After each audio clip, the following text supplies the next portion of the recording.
Hello, everyone, and thank you for joining us for our fourth episode of Real Relationships. This is our podcast with the Domestic Abuse Project of Delaware County. My name is Veronica Lynch, and I am the Outreach Awareness Specialist, and I am joined by our incredible intern. Hi, everyone. My name is Ania, and I'm a senior at Newman University. Awesome. And today we have a really great guest, and we're really excited to have the conversation. And I will let her introduce herself and, tell us a little bit about your career, your background, and anything that you want people to know about you. Yeah, well, thanks, Veronica and Ania. I'm so excited to be part of this podcast, and I'm looking forward to talking to you. And I just want to upfront say I'm in no means an expert on the topic of domestic violence. I don't formally research it. I don't live it day in and day out as a career. But I think I want to share three things about me that may explain to your listeners why you're talking to me today. Right. And the first is that I work in healthcare. So I started my career as a healthcare attorney and now work in healthcare policy and advocacy. And in my day job, I lead the American Hospital Association's work in a variety of different areas, including how we can make healthcare more affordable, valuable, and accessible. I also lead our work around what hospitals are doing outside of their four walls to improve the health of their communities. And this includes a lot of work around what we call the societal factors that influence health. And one of the things that we're seeing a number of hospitals take on and do now is to screen individuals for domestic violence when they show up at the hospital.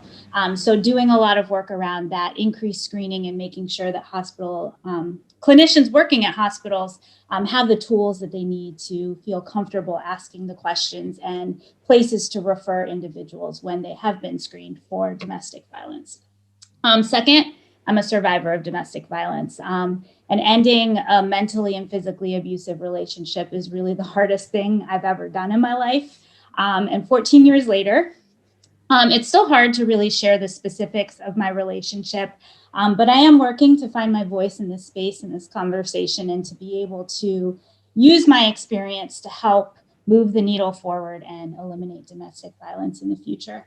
And especially in my community, the South Asian community, which brings me to my third piece that I want to share with you is that I'm South Asian, and specifically Indian. And before we get started, I just want to spend a quick second talking about who we mean when we say South Asian.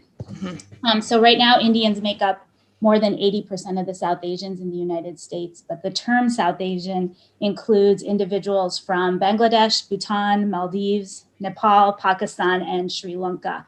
So it is much broader than just the subcontinent of India. And all of these groups share some of the same cultural elements that lead to higher rates of domestic violence. And the last thing I want to say is, while both men and women can be victims of domestic violence in the South Asian community, it's far more common that women are victims. So as we talk today, I'll be focused on that aspect.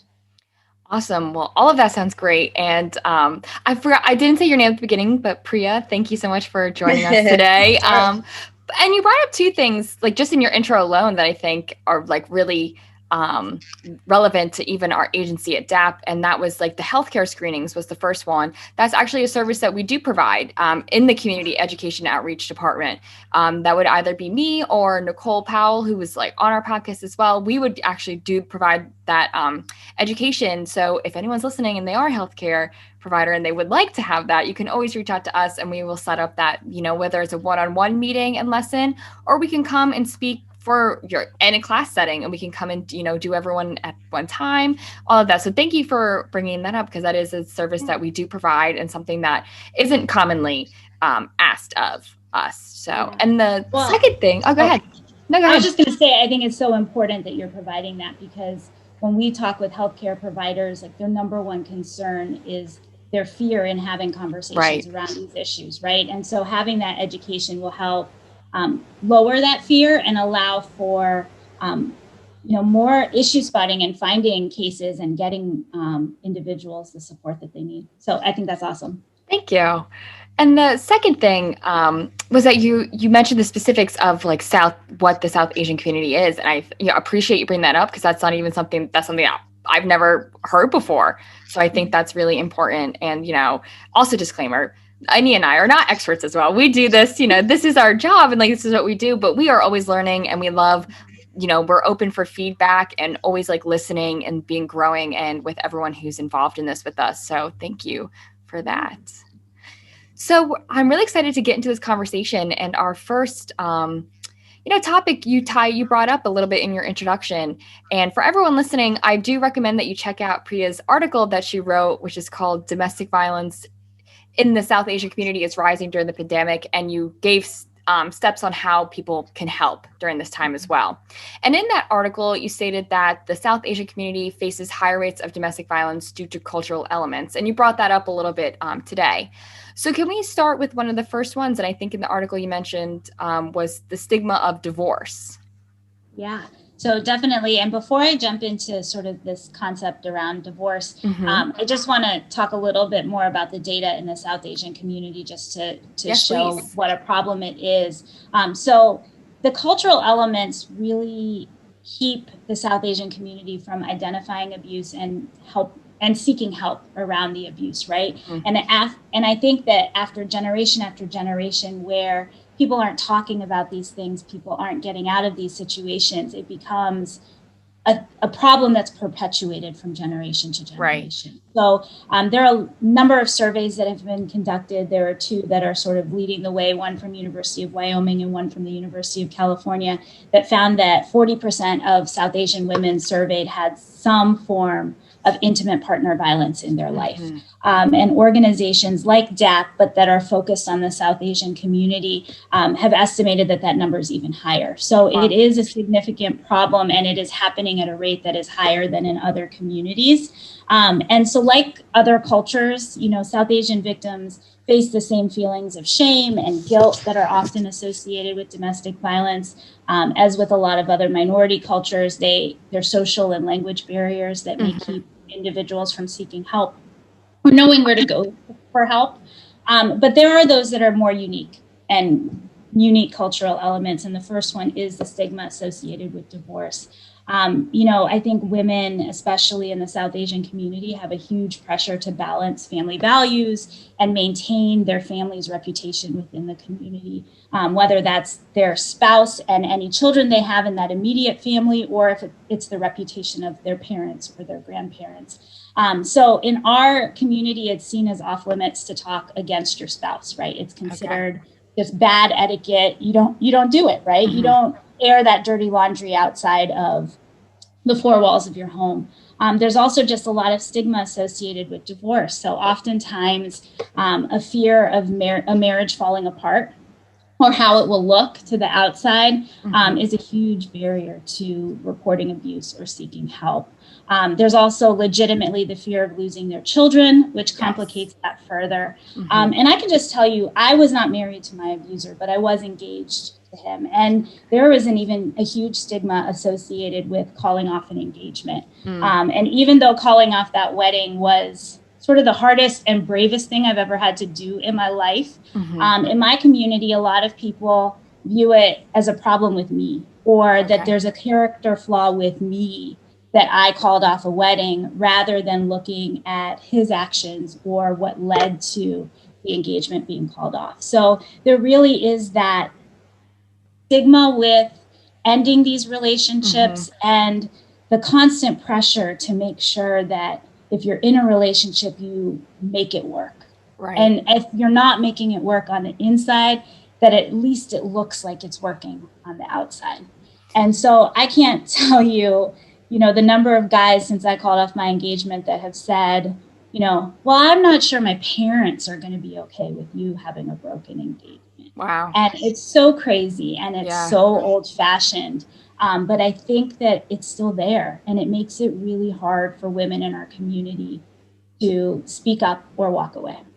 Yeah. And something that we've talked about like on this podcast, and we talk about with our job all the time with education, is the influence of gender roles. And that kind of, I feel like, came up a little bit in this point, is that, not only, right, it seems as though like the blame is being put onto like you as a woman as well. Like you said, there's no question of his actions and like what was done. Do you think that plays a role in things like how we view gender, or like what role gender plays in the South Asian community? Yeah, I mean, I think it plays a huge role. And the South Asian culture is predominantly patriarchal. So we're in this culture where people think that girls are born simply to be fed throughout their lives, right? And boys are born to sort of earn money and support the whole family. And those gender roles sort of evade everything that happens in our day-to-day lives. So in a lot of cases, because of those roles, there's that financial dependency on husbands or families, or the male partner, which makes it hard to leave an abusive situation, right? Women also are expected to play certain roles in our community that includes sort of keeping the peace at home, not rocking the boat, protecting the family's honor, right? And again, that goes back to some of the reputational things that I talked about already. And so obviously we're in 2021 and we see some of this changing. We see, double working households, more women as breadwinners. But in some cases, I think personally, and I haven't seen research on this, but I do feel like those changes for our culture are bringing about insecurities that sort of challenge this idea of patriarchy and challenge the idea of the role that men are supposed to play in families. And it's almost leading to more abuse in the sense that there's a lot of insecurities that are playing out when, women take on some of the roles that historically men have had. And so I think as families change, some of these older ideas are still lingering below the surface. And, our generation and the generation after us are really going to have to work through these issues. And do you think these are issues? Oh, sorry, Annie, I didn't mean to cut you off. Oh, you can go right. Okay. I was just saying, do you think these are issues that we can solve through conversations, or how can we what have you noticed is the best way to combat this?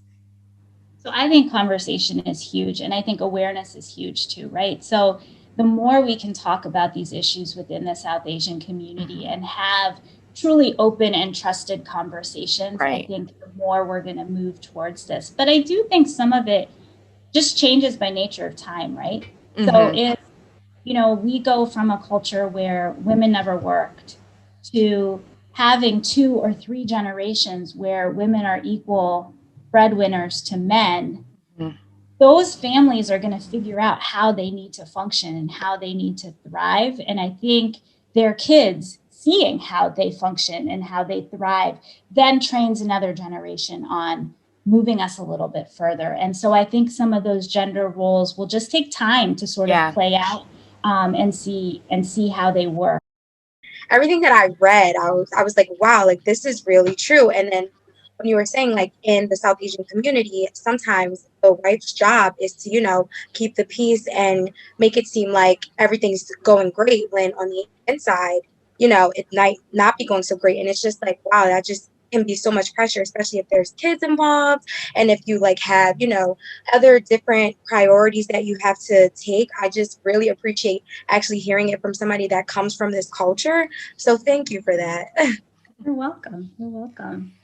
And I think that brings up a great point too. And you brought up the pressure of living up to these expectations for both men and women. So, and that leads to insecurities. Do you think that pressure for women, is put on them largely a lot of the times, the pressure to keep the home together and everything like that? You brought that up with honor as well.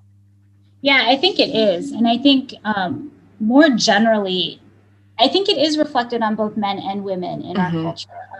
We are often referred to as the model minority, right? Are you familiar with that term? No, I haven't. No, yeah, I haven't either. So it's this myth that South Asians are successful economically, and yet they've managed to retain all of their strong cultural values at home. Okay. So for South Asians that immigrated to the United States as professionals, like my parents did in the 60s, there was a lot of pressure on them to sort of maintain that perfect model minority status. And a lot of them at the time, and you may hear this come up in racial justice conversations, but a lot of them worked to sort of distance themselves from other minorities who they may have deemed sort of a lower status in order to preserve their own standing, right? So to be in the place they wanted to be in the social hierarchy, they had to preserve this idea of perfection, right? This idea of good family values, strong family ties, that you're very successful. And when you're trying to maintain all of those things, you don't talk about things like the rampant domestic violence in your community, right? You don't want to portray your community in a negative way. It's got to be all of the positive stuff. And so you start denying that violence is happening, and you start silencing the voices of those that are raising issues around domestic violence. And so we see a lot of that pressure put on men and women within our community to put a things in. Wow, I think that's great information to share. And you kind of that brings up what you were saying in the article as well. It's with immigration, you have this social isolation, and you might, like we said, with language barriers and feeling as if maybe we also just don't know what services are available. So I guess and that's a big thing that we're really trying to highlight over the next couple of months is what are the barriers to accessing services and how can we help get rid of those? And I think that this is a great conversation to have. Not only is this Ania and I are already learning so much through this, and I hope everyone listening also learns, and other agencies as well, to see these are things when we're helping our clients and we're serving everyone in every community, we do have to keep these things in mind and understand where people are coming from and how we can meet them where they're at. So I think this is great information. Yeah, and Veronica, sorry. No worries. But you talked a little bit about immigration-related social isolation, and I just want to take a second to point that out. Many times women come here because they marry a man that lives in the United States. And so they often have a higher level of isolation because they don't have family here. Right. Or if they do, it's their husband's family. It's not their family. They aren't necessarily given the same opportunities to build social networks or contacts or people that they can turn to for support. And a lot of times they're not financially independent. They aren't geographically mobile. They don't have cars. They can't move and go where they want to go. And then the biggest factor, a lot of times they may not have legal status to stay in the United States.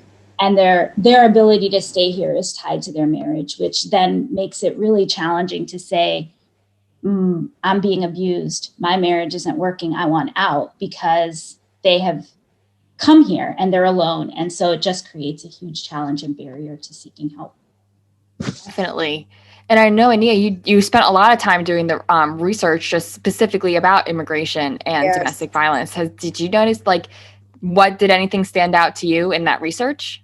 Exactly what Priya just said. I think knowing that women come over here, with another, American, and they are basically the love of their life, and then something happens, it's wow, I have no resources because I'm not from here. You know what I mean? I don't know the laws. And then another thing that really stood out to me was that sometimes in the South Asian community, those laws are different from our American laws. And I was like, wow. So it was different. Once I really looked at it, it was okay, even if they do come and get help from here, it may be different from if they go back to their hometown.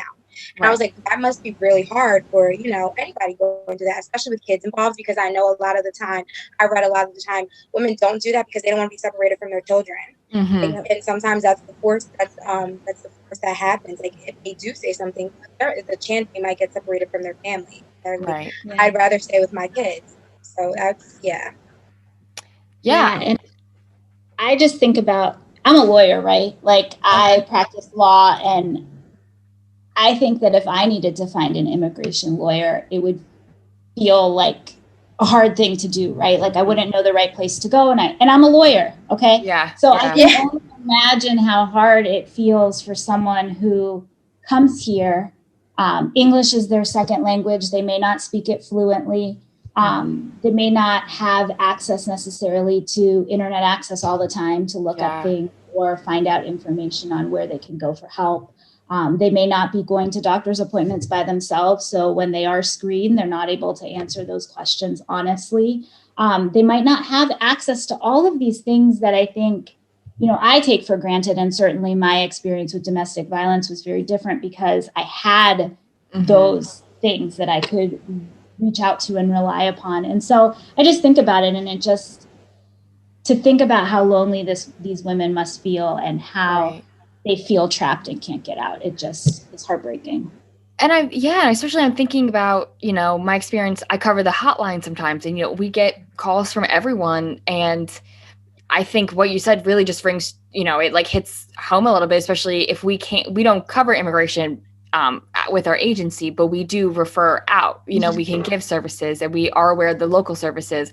But like you said, if you don't have the internet, right, like, and I'm giving you like another phone number to have to call. And if you've had to call again and again, and like you said, like maybe this time they don't have, like, we're lucky we have translation lines, so we can speak to, any language. We can, work with it and make sure that we still provide the information that we have, but not every agency has that. So I think that you're really, you're highlighting some true problems. Like, we can't say that we are inclusive and that we serve each community if we're not doing the bare minimum to make sure that people can get the information that they need if we can't help them.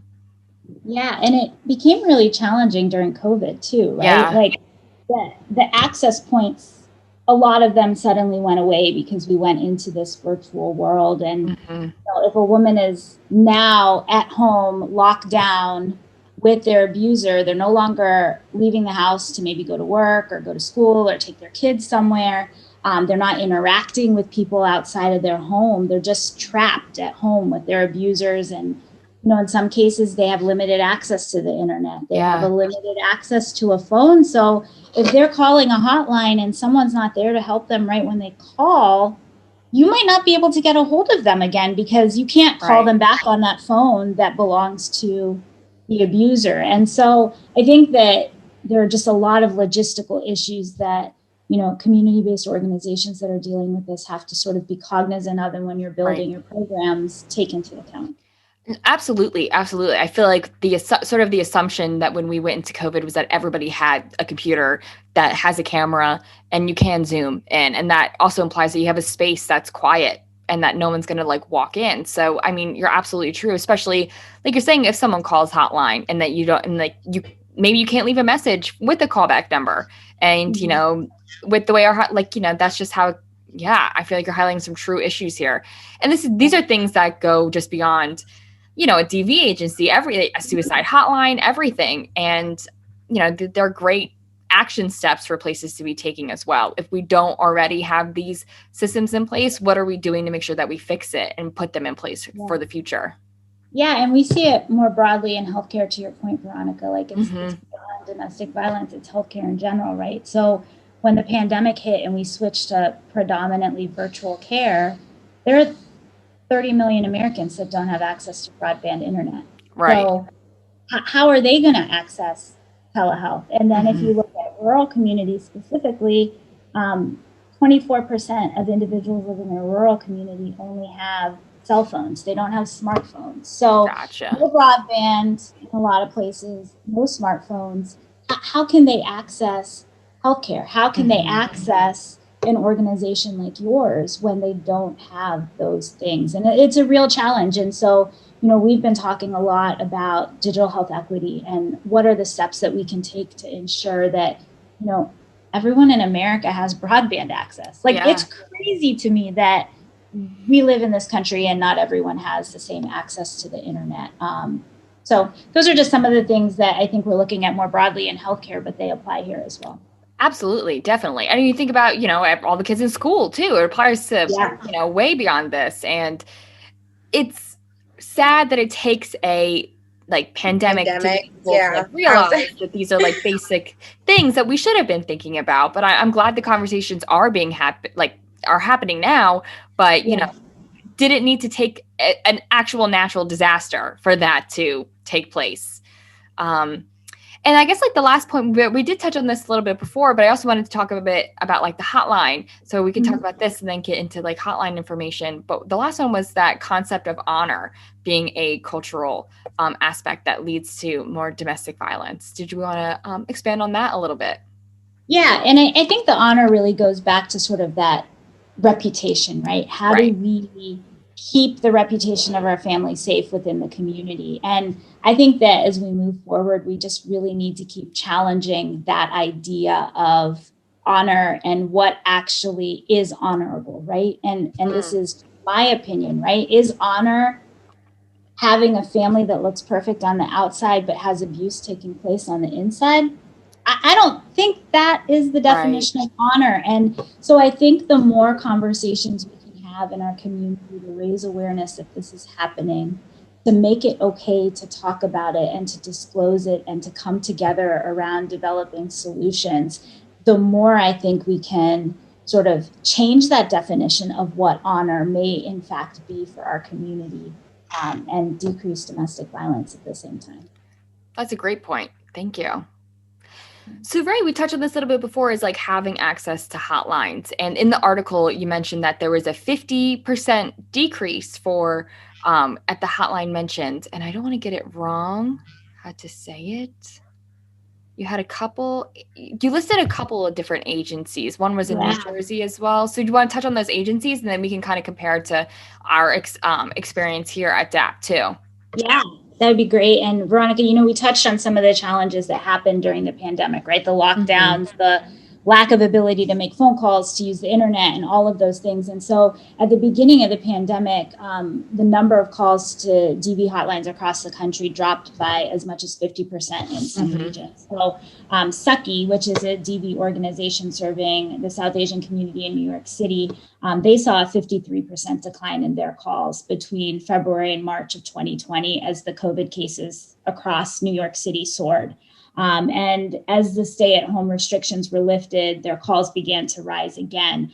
So they reported that the call volumes between April and June exceeded their pre-pandemic levels. And that's what we're seeing from all of the South Asian organizations that have been reporting out this data.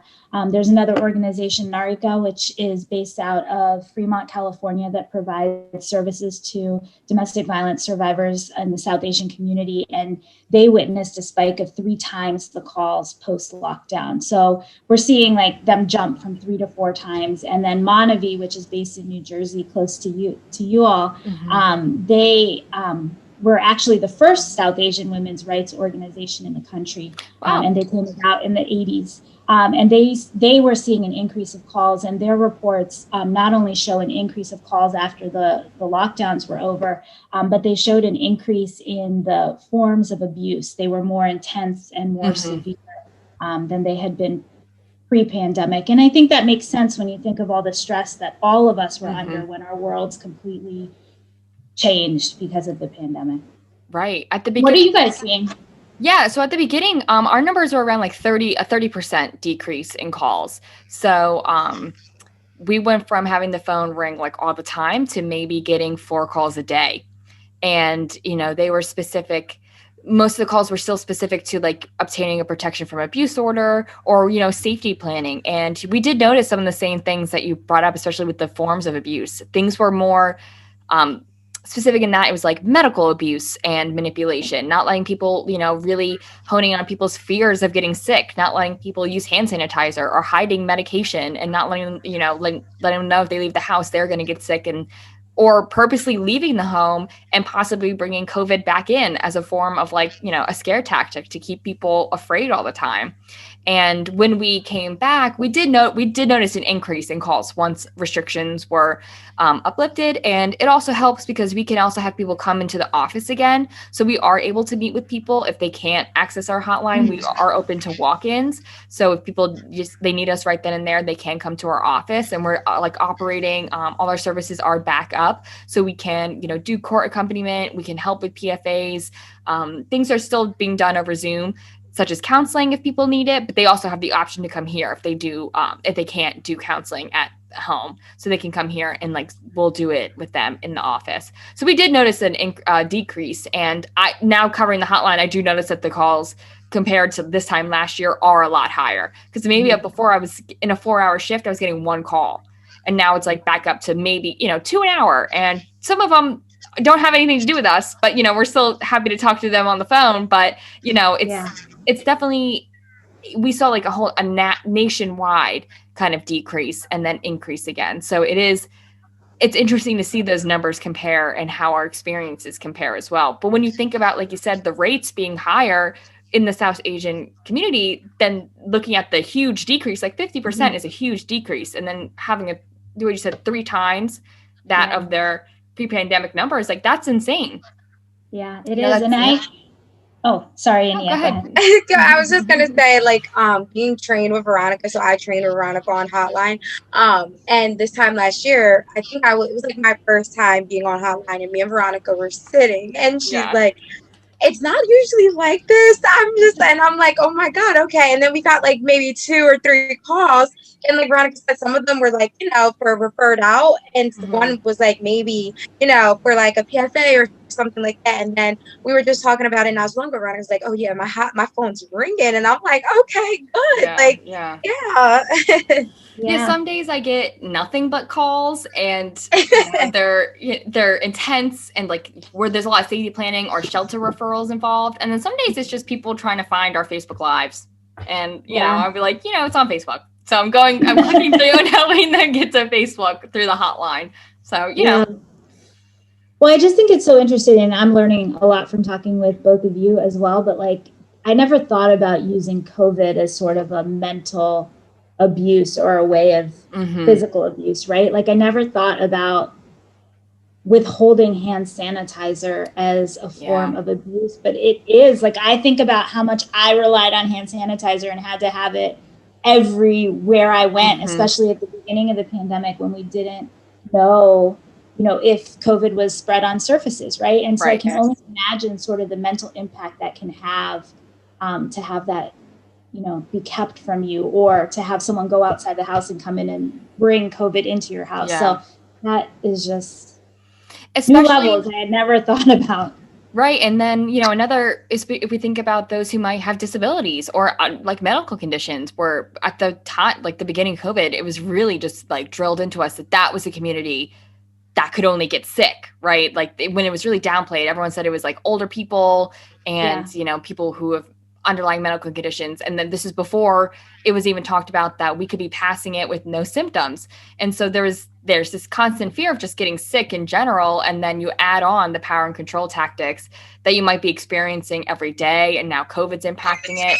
And when we think about the cycle of abuse as well, with that tension building phase, which would be when things start to change, or their tension, that could be financial burdens, which we saw the unemployment rates went out through the roof and everyone was having to file for unemployment. That plays a huge part in it as well. So everything really just got amplified and people were just pushed into like this situation where we're all unprepared. So it was a huge learning curve for us as well. When people are calling for safety planning ideas, we're learning with them because we've also never experienced this. So it was, it's unprecedented time. So it was definitely scary for everyone. We want to make sure that the services that we're providing are the most up to date and they're the most productive and helpful. But how do we do that when we've never dealt with this before?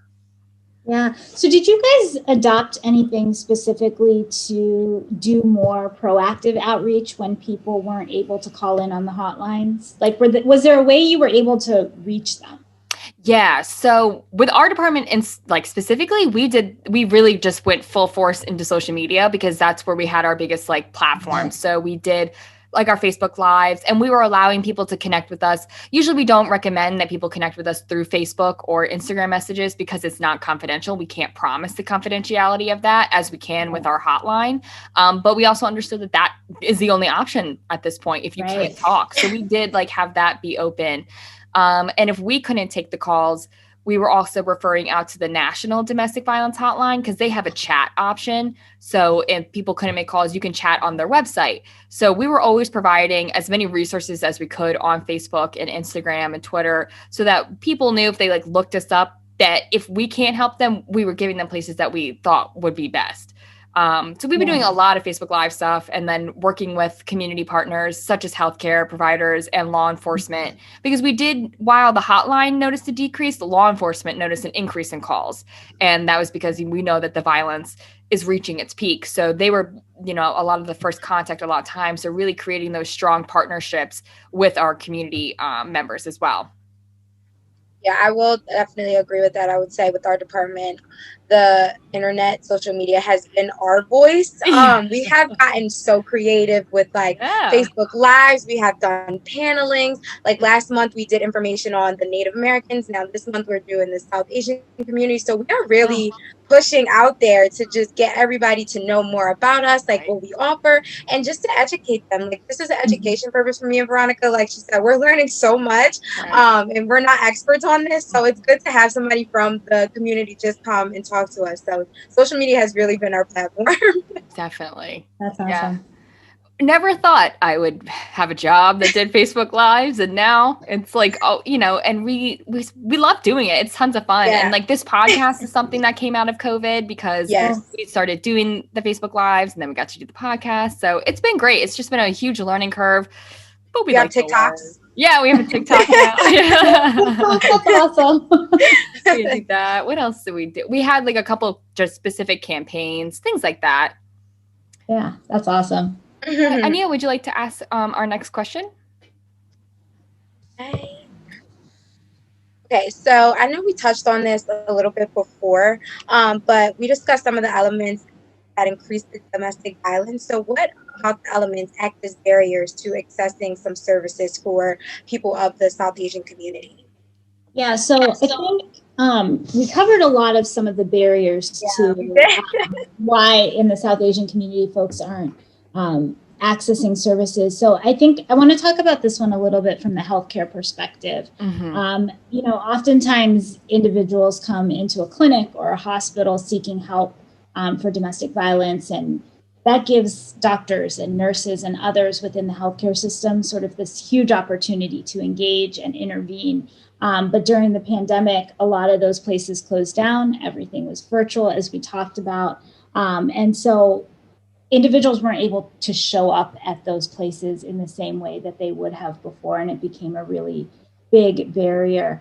It also became a barrier in the way that clinicians could provide trauma-informed care, right? So as we turn to telehealth, and we talked about the people that don't have access to it, but for the people that do have access to it, you can't really answer the same questions or create that environment of trust when an abuser is sitting on the other side of the room or in another room within the house, or you don't know when they're going to show up.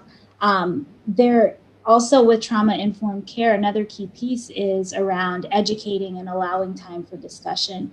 And when we went to this virtual world, you know, visits got shorter. And a lot of times, from just a practical standpoint, people lost time from the medical visit because they were figuring out technology. It took 10 minutes to dial in, 15 minutes to dial in, right? And so you have less time to provide that education and discussion with individuals that you're talking with.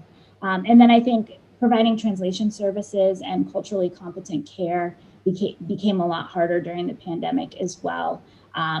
And then, you know, we talked about some of the other factors, especially the cultural issues, and then the access to broadband and smartphones and all of those things. So, I mean, when you put all of that on top of each other, I think it just became a very challenging time to seek help and to say, I need help. Yeah. Yeah, especially when you think about when all the conversations were like, you know, here's how we handle working from home all the time and like Zoom fatigue. And yeah, right, it is tiring, you know, to be on your computer all the time, but that's not thinking of any of the other layers that you brought up where violence can be happening. So imagine Zoom fatigue as well as fear. And, you know, wondering when's the next time you're going to see your family again, or wondering if you're going to make it to see your family again. So I think, especially these are things that when we have these conversations, we can't just be thinking of the population that isn't being affected by any of these issues as well. We have to be thinking of everyone and making sure that the services that we provide, whether it's at the hospital, it's police, it's at the courts, or it's us, that we make sure it's accessible to everyone. And I'm not an expert in this area either, and I don't have the latest data memorized, but even just thinking about how this pandemic has impacted women in different ways than men, and how so many women have had to quit their jobs to stay at home with their children. And so imagine, like, if you have abuse going on and now you've quit your job and you're just at home with your kids and your abuser, or, you know, I just think the dynamics have changed so much and added so much stress, which is going to have long-term impact on sort of the health of our communities across the country once we get out of this pandemic. Absolutely. Absolutely. I agree, yes. So this is kind of like we've been touching on this and making sure, but what can agencies such as DAP, the Domestic Abuse Project, and there is a domestic violence agency in every county of Pennsylvania. So agencies like ours, what can we do to make sure that the services that we provide are accessible and are also, inclusive of every community? Yeah, so it made me really excited to hear that you have some of these relationships with other agencies and that you have ways to offer translation services if there are language barriers. Because I think cultural competency and being able to provide these services and support in a cultural competent way is really important. And I'll just give you a quick example. 2 years ago, the South Asian Bar Association held a service event in Atlanta to help a number of different South Asian organizations, and one of them was Raksha. And Raksha means protection in many South Asian languages. And it's a nonprofit in Georgia that's dedicated to promoting stronger and healthier South Asian communities through support services, education, and advocacy. And so as one part of this service event that we had planned, we put together spice packets for Raksha's food pantry. And as we were putting together those packets, a representative from Raksha shared with us, why they even have a food pantry. And she shared a story of early in her time at the organization where she was asked to take a survivor who had just left an abusive home to the grocery store to get groceries. And when they got to the Walmart, the survivor just sort of stopped in her tracks.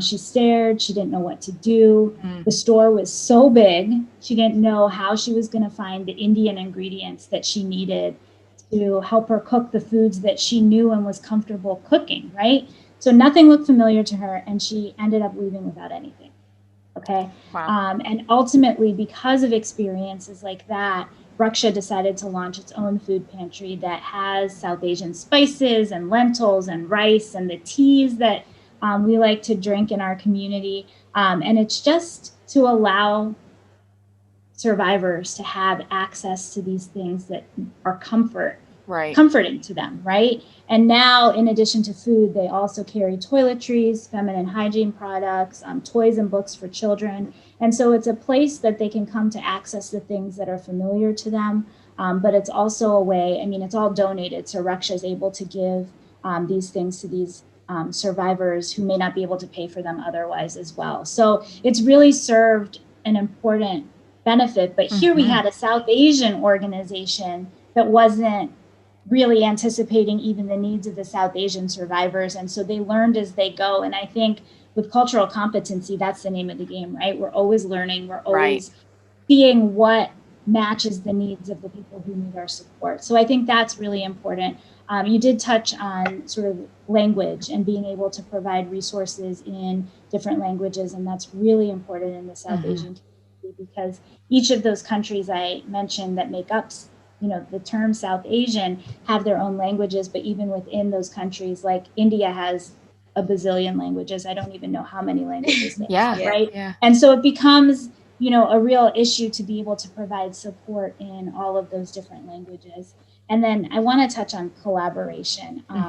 I think sometimes organizations think that they have to take this all on themselves, and it doesn't sound like DAP is in that position at all, but I think it's important to know that as we work in this space where we're taking minimal resources, minimal dollars, and trying to make maximum impact, that collaborating is really important, and sharing experiences and lessons learned are just as important as well. So I sit on the board of the South Asian Bar Association Foundation. And one of the events we launched during the pandemic was what we call grantee roundtables. And so every year we give out grants to organizations that are working within the South Asian community.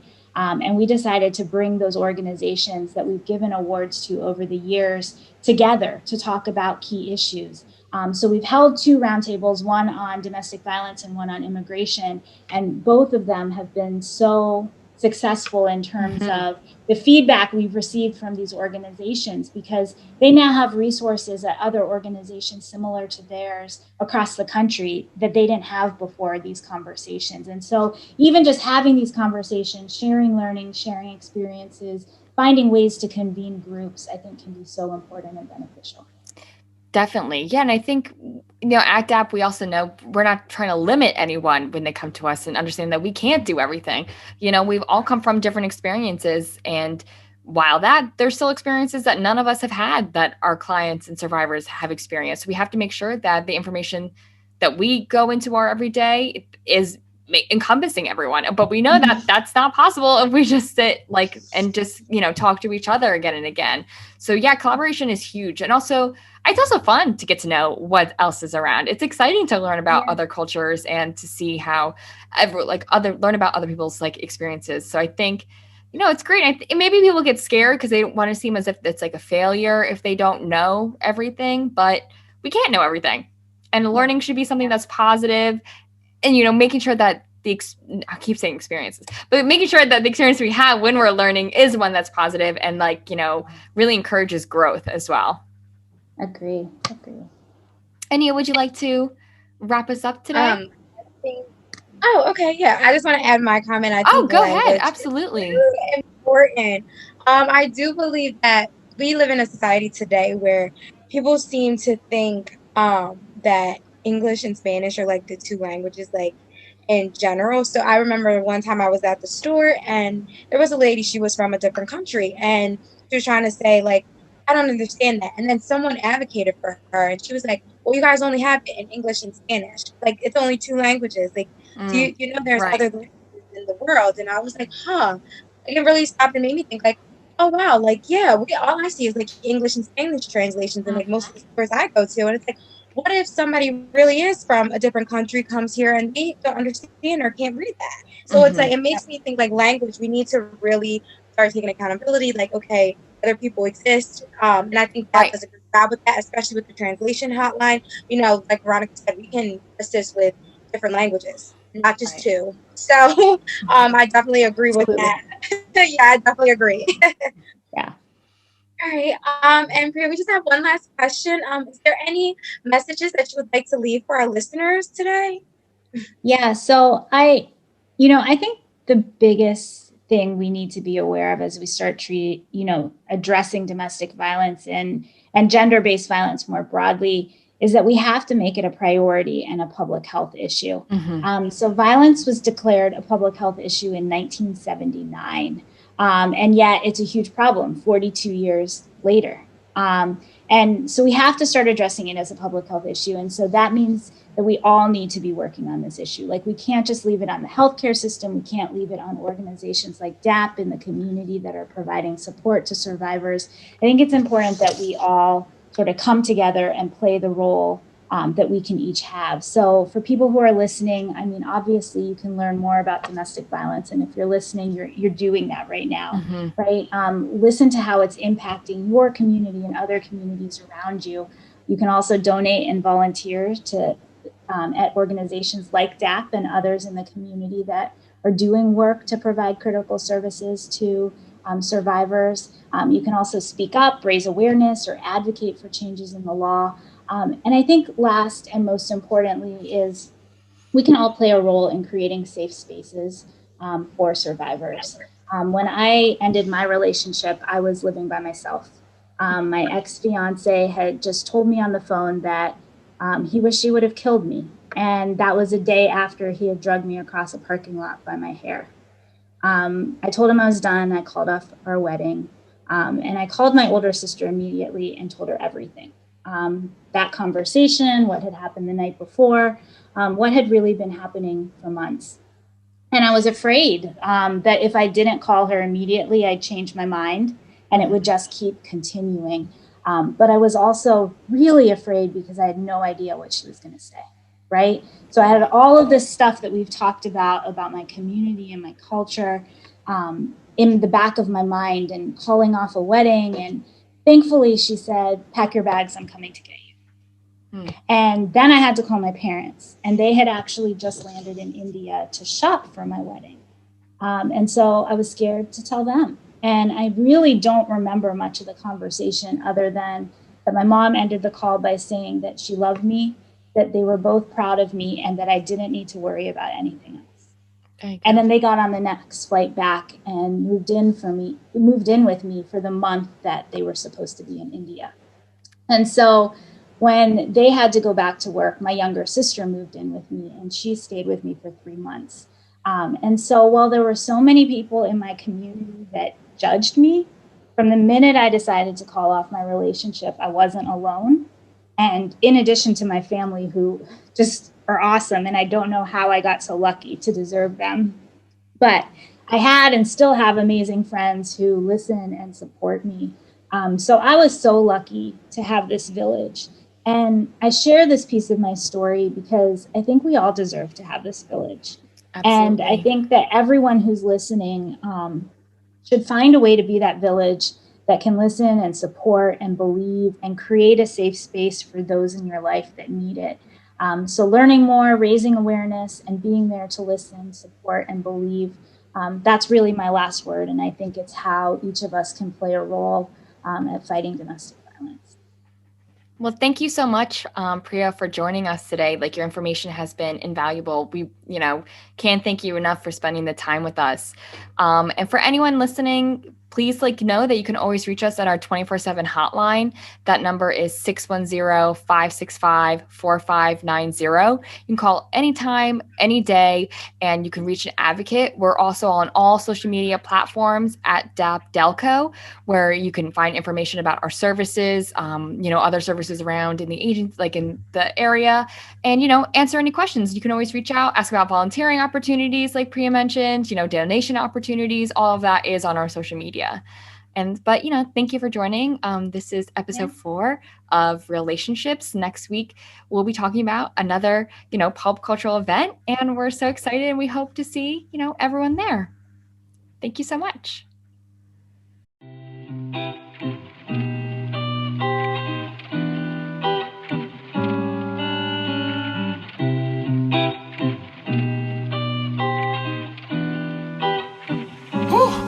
Yeah.